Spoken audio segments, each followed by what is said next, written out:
उसके बाद लोक गाथा भगत से मैं सेवा करने का मैं प्रयास करूंगा।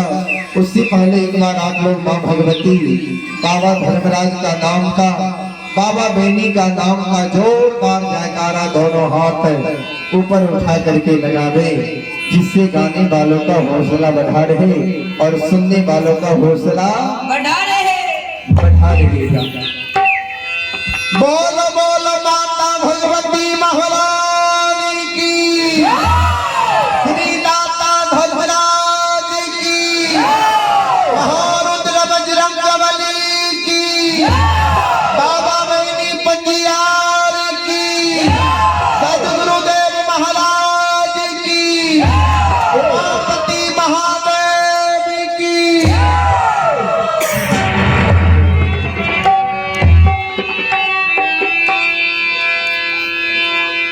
मैया भेल डोमा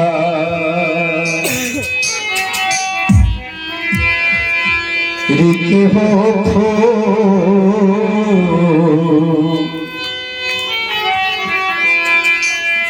माता भेल डोमा के हो भोजन करने के लिए हो रामा का हो से बकवा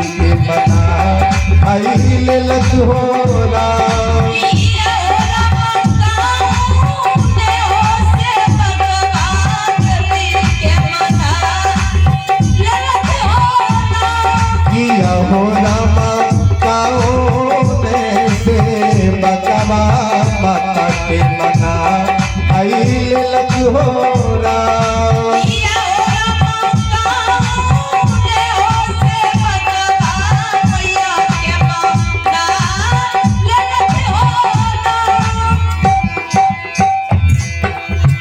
देवी भेल डोमारी के हो फूल,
पुरस्कार को रात में मनोज शाह बरियाही बाजार, श्रद्धालु है मनोज शाह बरियाही बाजार।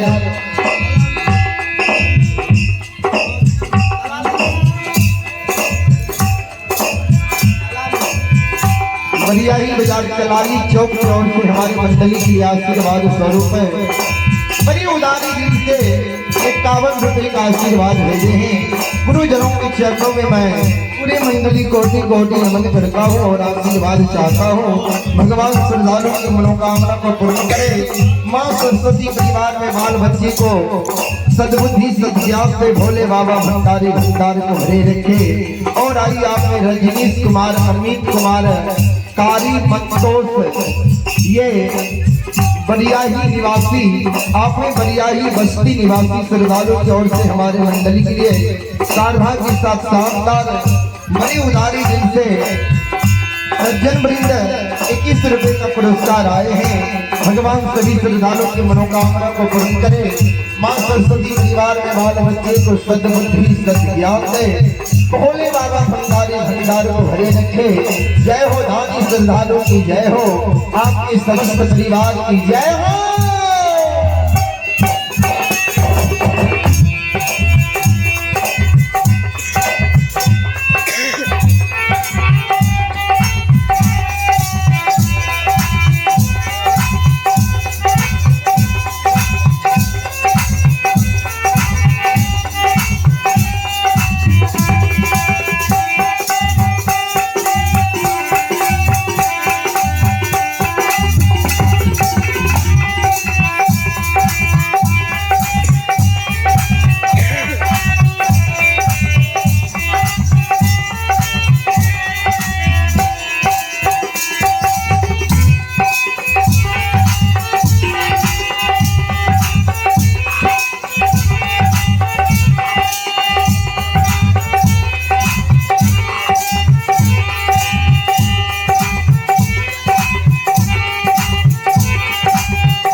बोलो बोलो माता भगवती महारानी की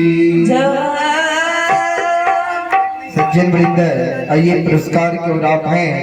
जय बाबा बेनी, रोहित कुमार, बेचन कुमार, सुनील शाह, अमित कुमार और अभिषेक कुमार, देव कुमार। ये रहुआ मणि की सभी श्रद्धालु हैं। सभी श्रद्धालुओं की ओर से हमारे